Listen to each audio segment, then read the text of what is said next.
The CIA is corporate intelligence. It has nothing to do with America. And that is the reason why John Brennan, the man who was the CIA, head of the CIA desk in Riyadh in Saudi Arabia when the gigantic explosion happened and he was considered part of that, he paid his dues so that he could come back and be the head of the CIA here in America so that he could be let in on all the secrets. And now he is, and he's one of the most vile, awful, disgusting creatures I've ever seen in my life. We're talking about John Brennan. Okay. John Brennan looks like a demon. He looks like an orc or something. And what has he done? He did nothing. Remember, and so the order, John Brennan, Gina Haspel, she did nothing. She's a Brit sellout. John Brennan is a Brit sellout. He knew all about Hannigan, who came over from the headquarters of the intelligence of the British, the GCHQ, and illegally used the NSA listening devices at Fort Meade, Maryland, to spy on Trump. And, John Brennan is one of the worst traitors. He's right there with Clapper and Comey and Andrew McCabe and the Ohrs. These people hate America. But remember, you have to go into the corporate intelligence agency, the CIA. Remember, you're working for corporations and they're paying you in offshore accounts. And so when you go to war in Rwanda, which we've seen, that was CIA, that was Susan Rice. When you go to war in the Congo or Somalia or any of the places that we're stealing resources for corporations under the guise of America, those are horrible things that kill a lot of people. Millions of people died underneath the CIA's control of Africa when Susan Rice was in charge of it, okay? 4.5 million people, all over resources, all over the CIA. That's their job. They are a British agency that was created to continue the false flags and propaganda of World War I and II that the British created. And they do that because the British East India Company used to do that. That's how they got resources, and they fleeced the whole world. The CIA is nothing more than the American East India Company, like the Dutch East India, British East India. These are independent agencies. I always called them the rogue CIA until we decided that, no, let's just call it a British extension. It's a Crown agent. Matter of fact, they should be called the Crown Intelligence Agency. Because why? Because they work for the British. They work for the people in charge of the world. And so what did Brennan do as the CIA director? Nothing except war against the enemies of Democrats. Overtly, and then he was on television in every case, breaking the law and breaking his security agreements, talking about the things that he can't talk about. Same thing with James Clapper. They both have to go to jail. Same thing with Comey. Same thing with Andrew McCabe. Because they talked about continuing activities inside of top secret agencies. Now, Gina Haspel, she was the head of the British CIA office in London. You can't get any more Pilgrim Society than that, period. Those people do what they're told. And they were told, of course, by, Richard Dearlove and what's her name? Arvinder Sambai, and the head attorney for the Queen herself came over, Alison Saunders, got involved with the Ohrs, Bruce and Nellie Ohr. And look, the Crossfire hurricane was all a British attack on America, but because we have sellouts, traitors, treasonous, horrible people who hate America working in some of our top positions in the government, they sold out too. And we have all the proof, and now that you're seeing it come out and people are shocked, they're so shocked when they finally see the truth, 8 years later. It's like, yes, but now it's 8 years later. Why are you seeing the truth? Because the statute of limitation is up. So 7 years later, you can't prosecute these people unless there was, some fraud or some new evidence, and they collected all the evidence when these things happened. We talked about them in our intelligence reports, and nobody hardly else out there did talk about them. And now those very same exact contents are in the mainstream media, and they're shocked that Obama tried to assassinate Trump. Are you kidding? Who do you think did it? CIA. What was the first thing Trump did when he became the president? He went over to the CIA and said, we got to get rid of these columns in here. The CIA is the fifth column. I'm in a battle with you. So what happened afterwards? Well, Brennan fought him the whole time as a treasonous son of a gun. Haspel went there and did nothing. She simply covered evidence. And when Trump was in office, he upset the apple cart of the CIA, which is the British. We are the British arm, and the CIA is the gun with the finger on the trigger. So when Trump came to power, for instance, recently, what did he do? He created 2 treaties in Africa with these wars that Susan Rice started, right? And now they're claiming him a hero. And so everywhere where the CIA foments a war, whether it be in Ukraine, Somalia, whether it be in Yemen, any of these places that the CIA foments to sit, especially in Africa where there's resources, or in the Middle East, what happens? Now Trump goes there and he undercuts the CIA. So when Pompeo became the head of the CIA under Trump, what did he do? Nothing.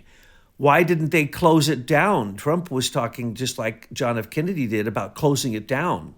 Okay, but nothing happened. Oh, are you kidding? That just means that the whole CIA was working 100% for the British instead of for America, because we didn't have a crooked president telling them what to do crookedly, illegally, against the Geneva Convention, and warring against other people to steal their resources in other countries. That's why it's called the Central Intelligence Agency is an international organization. It has no authority in America. That's a lie. And the CIA and the FBI become one and the same. Look at Peter Strzok. He started with the CIA and went through 12 iterations of Crossfire hurricane. And it went through practically all the offices in the federal government, certainly the top ones having to do with law. And it went through the CIA, the FBI, the DOJ, the State Department. Peter Strzok and Lisa Page had authority in all of those. So the CIA is now no more because Trump has short-circuited them. Every place that they have created war, Trump goes and says, okay, it's destabilized. I can go in and make a deal. He made 2 deals in Africa and no one even knew he was doing it. Say something about Ratcliffe and what his deal is going on with him. Ratcliffe was a traitor from the beginning. Say John Ratcliffe. John Ratcliffe, the now head of CIA, was a traitor from the beginning for Trump. He turned on him multiple times. And then he appointed him in a very high position, and he turned on him in that position. So why? In the House Intelligence? Yes. He was. And in the National Security Council. He turned on Trump overtly. He was horrible. Why did Trump appoint him to the CIA? There's nothing going on there now. Have you noticed that the wars that were going on, Trump either bombed the snot out of them and killed him, or he took serious action immediately, right? Or they don't exist anymore. Why? CIA is not there fomenting it. That money that the CIA uses isn't in anybody's budget. It's worse than Black Ops through the Department of Justice. It's worse than anything you've seen so far with that Doge has revealed. That money, those are 2,000 corporations under the CIA in many countries all over the world, basically skimming money as the CIA using strong-armed leverage in those countries. That's what happened in Ukraine. Who do you think created Hunter Biden? Hunter Biden basically was a CIA agent working to disrupt Ukraine for his own benefit. Same thing with China, same thing with Russia, and everywhere that Biden touched. And now they're shocked. They're pulling out the old evidence, and they're showing it again, and they're acting like no one ever saw it the first time. I don't know how this happens. But right now, John Ratcliffe, nothing's going on in the CIA, nothing, zero, absolutely nothing. Have you heard one single word? No, and you will not. Because Trump, as I say again and again, and nobody else talks about this, in his first 2 weeks changed the entire pecking order and the line of command. So the CIA has no authority anymore. And if they do anything, then Trump knows who the traitors are because they were given orders by whom? Who gave you those orders, senior executive service members, to do anything in the CIA? It's closed down. And now we hear, of course, that the CIA certainly, when the FBI fumbled the assassination attempt on Trump, who do you think actually constructed it? The British through the CIA. It was their last hurrah. That's why we had British journalists on the ground knowing more than anyone during that day, more than the law enforcement, the CIA, the FBI. Everybody, no, CIA wasn't there, they say, but of course, they're the ones who constructed it and trained the operative. That's what always happens. The CIA in our borders acts far beyond any constitutional rights, far beyond any laws in America. Why? Because they are not bound by them, because their charter says they are not bound by them. They basically are constructed to violate every treaty that we have with every country and the Geneva Convention, and all rules, international rules, do not apply to the CIA. They are the Jesuits of America, who are pre-forgiven, just like the Jesuits were, for murder as long as it's for whatever the CIA narrative is. And I'm telling you, it's not an American narrative. Who do you think benefits from the CIA's actions?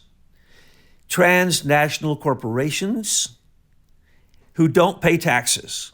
So why did we pay the CIA to foment the war, to create it, to fund it, to give weapons to both sides, usually through an arms dealer that's friendly to the Pilgrim Society?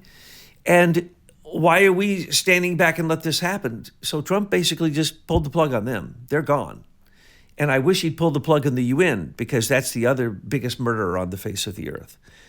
So the CIA foments wars through the Pilgrim Society, and they're the biggest murderers. The second biggest murderers, the United Nations, because they say we have to have open borders, which kills more millions of people than anyone could possibly count, as well as invades countries, calling them migrants, workers. They're not working, and they're not migrants, they're invaders. And who paid for the invaders coming into Europe? George Soros and his son, Alexander, and now his wife, Huma. Unbelievable. The woman who should have gone to jail over Hillary Clinton's crimes marries one of the richest criminals in the world, who pays no taxes and manipulates through non-government organizations more than probably any person on the earth, has fleeced nations until they were on the verge of bankruptcy. In some cases, they did go into bankruptcy. So these are the people who are heroes now in a free market. That's a lie. Capitalism, that's a lie. In a free country, that's a lie. Under democracy, that's a lie. Do the Pledge of Allegiance and see if it says democracy in it, or whether it says republic. And then you'll understand why they have to convince us that our vote means something when we know it's all rigged and it's fraud. And Optech chooses who gets elected. Not even from our own country. It's done from outside of our country. Optech information goes out of our country, gets manipulated and sent back so that it will be in what? In a foreign country where there's no extradition, where the crime can't be prosecuted. Oh, isn't that convenient? This is the world we live in. And who do you think created that? That was the CIA, Lord Mark Malloch Brown out of the United Nations when he was second in charge there, and Jimmy Carter. And the CIA created now who gets elected in at least 17 countries that use Optech as the software for electronic voting machines. This is the CIA, folks. They are the fifth column. They are working against America. They are filled with treason. They're filled with traitors. How do I know this? When was the last time you heard a whistleblower come out of the CIA? Anyone in the CIA is a vile, complicit murderer. Period. Hands down. No two ways around it. Can we make the statement that the FBI and the CIA are fronts for British intelligence? Absolutely. The FBI was controlled completely the whole time by the British during Crossfire Hurricane. The assassination, some say that 9/11 was really controlled out of Canada by a Brit. And they even name him. They gave him the Queen knighted him and the whole thing for what he did, because everyone knows it over in Britain.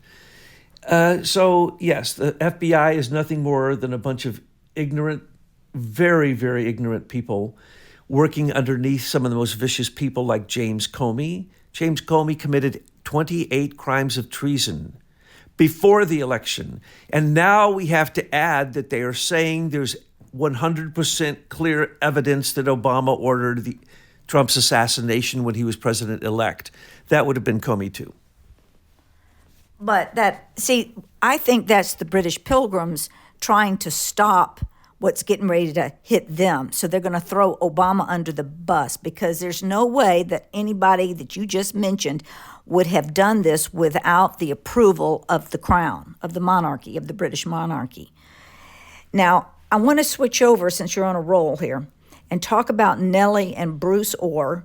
I want to talk about why it's significant that the the Crown prosecutor, Alison Saunders, came and had dinner with the Ohrs just before, it was a few days before, Robert Hannigan of MI6 came over to work with John Brennan to wiretap Trump Towers that began the whole Crossfire hurricane situation.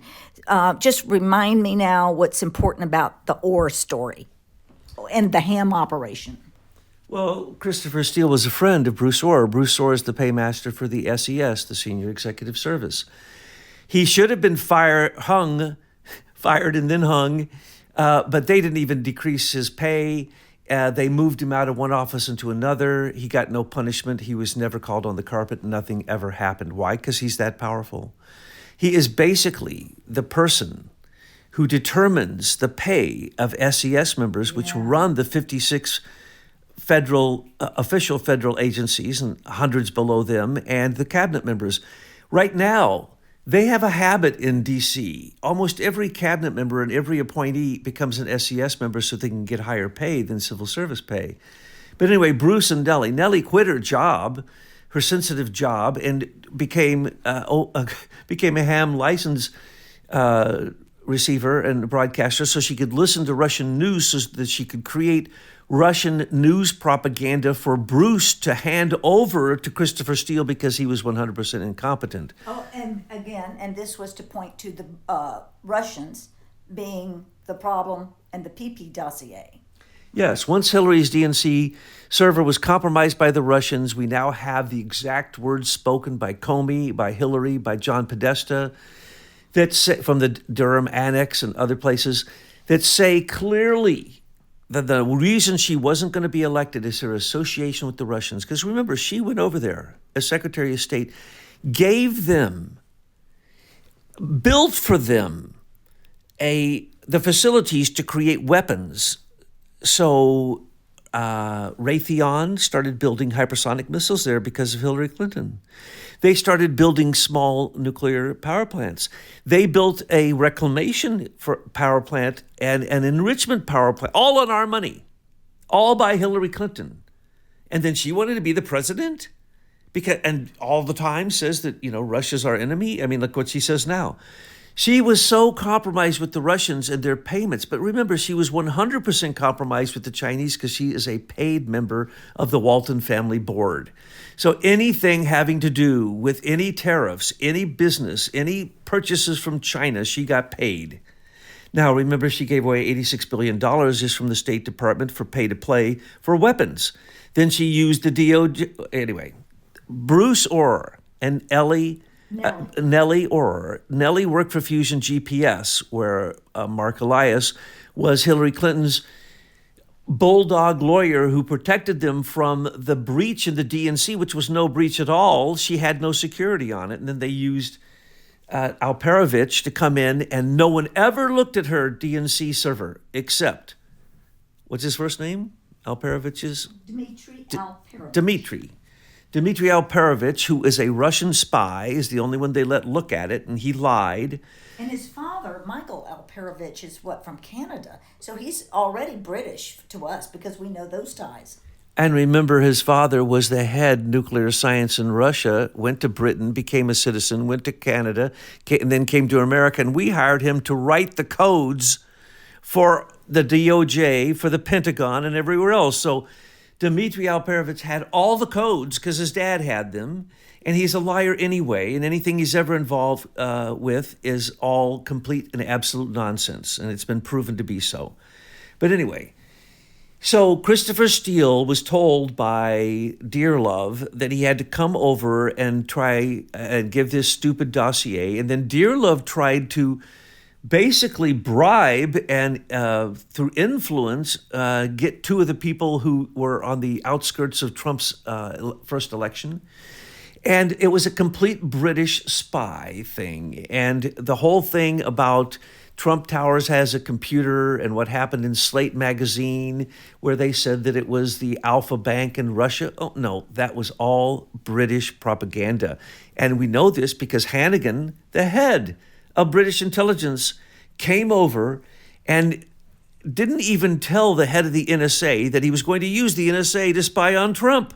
So when Trump said, I just found out that I had been bugged, yes, he did. He used wiretap. Wiretap, but Wiretap, it was worse than wiretap. Yes. They got a hold of one of his computers in Trump Towers and saw these ads that were going out, and some of them went to Russia, and so they said he was getting money from these Russian sources. Alpha Bank, right? Alpha Bank. Bank. Yep.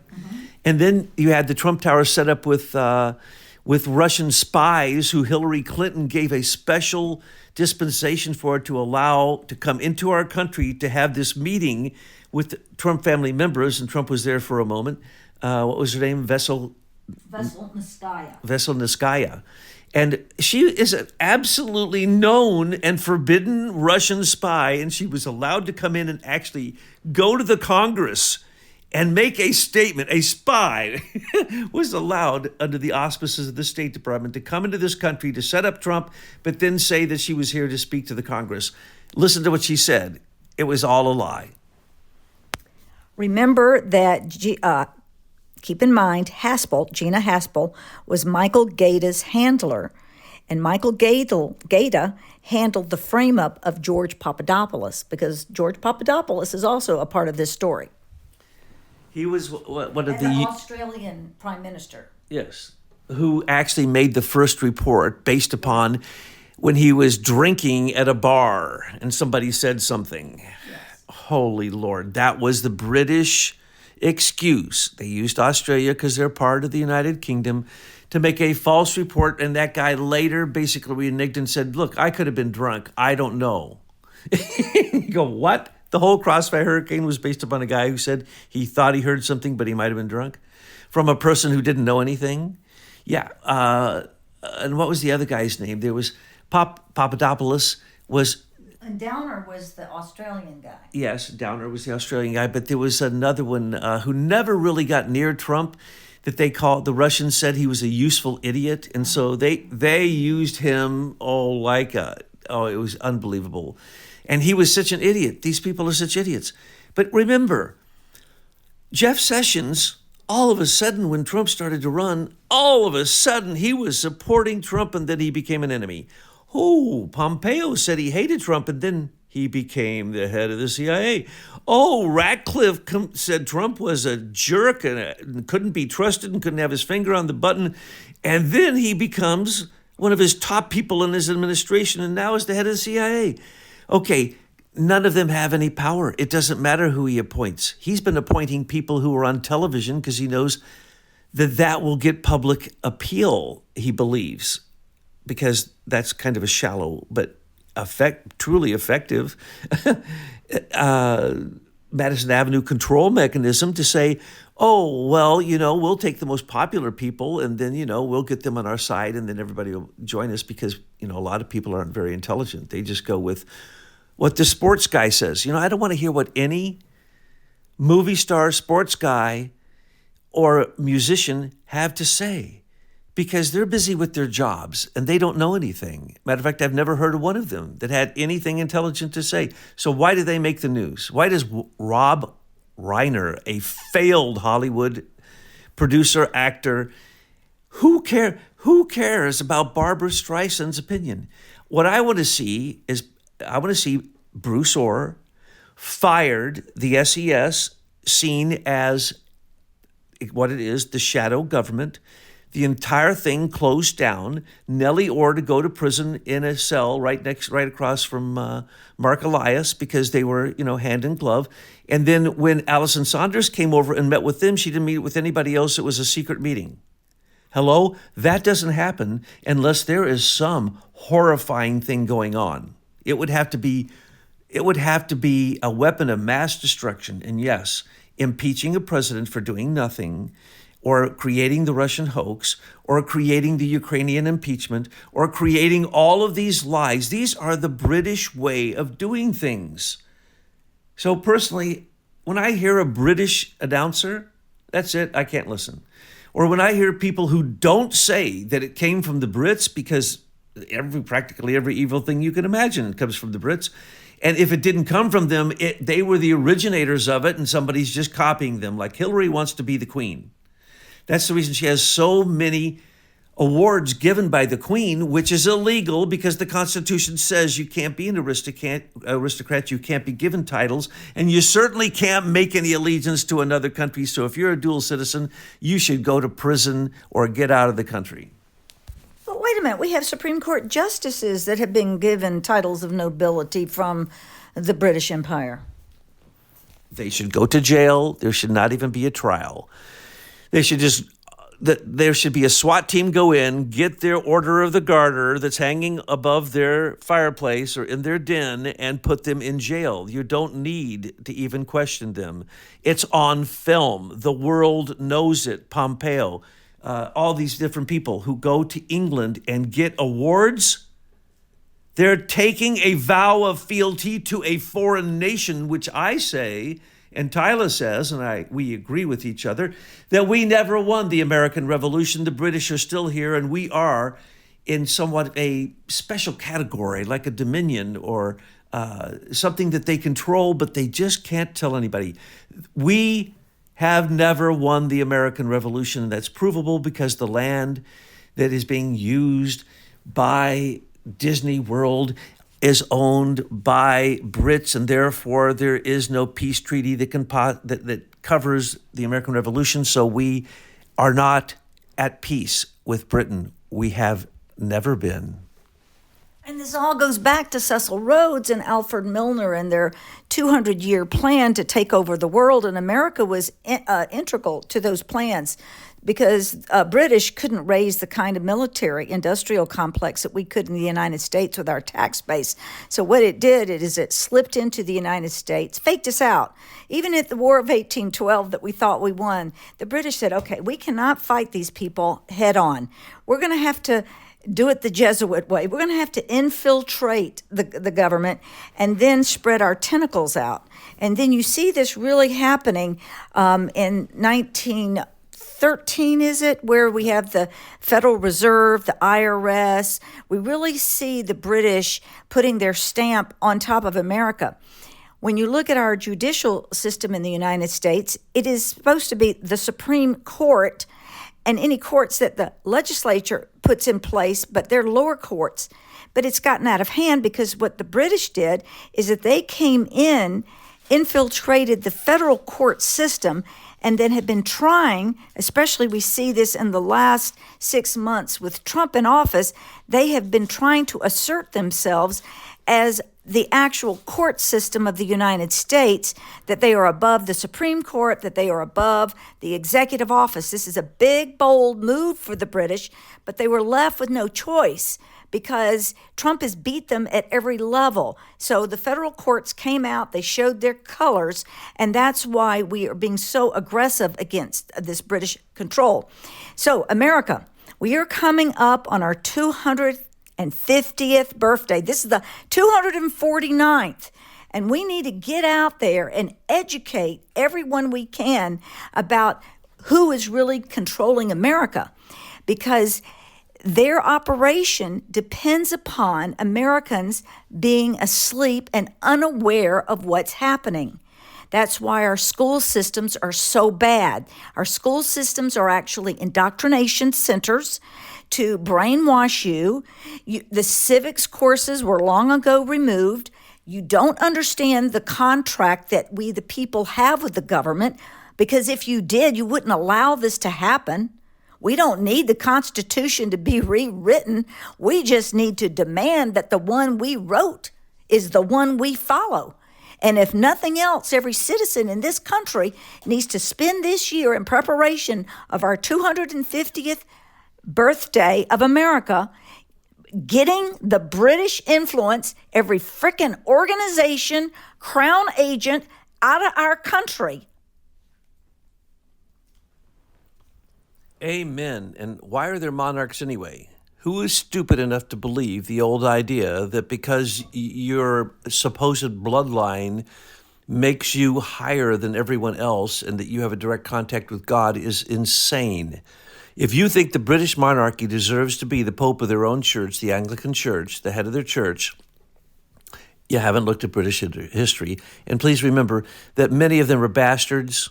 Many of them are from the stable boy. They have nothing to do with blood, and that this goes on, and that the current king of Britain has trillions of dollars, which he's announced to the world. He has trillions of dollars, and he wanted to get trillions of dollars to replace the money he's going to spend on fake climate change, which there is no such thing. So this is what we're dealing with, people. We're dealing with a group of psychotic, megalomaniac, insane leaders. And we just have to realize that the CIA is the home of liars. They are liars, they are stealers, they are thieves, they are propagandists. Any vile word you can think, that's what you'd have to be a CIA member. And I mean every one of you, including the secretaries, because they're writing up the reports. Every one of you is complicit with murder if you're in the CIA. So And treason. Close it. Oh, treason, yes. We should hang most of them because they know plenty. And trust me, it would be impossible to be a CIA agent and not to know that it's corrupt. Impossible. So all the people we mentioned, Brennan needs to be hung first for blowing up his own people in Riyadh, Saudi Arabia. Haspel, well, she was complicit with the Pilgrims. Let's hang her. Pompeo, he's been given awards by the Brits. He is a Brit. And John Ratcliffe, you're just a liar and a cheater.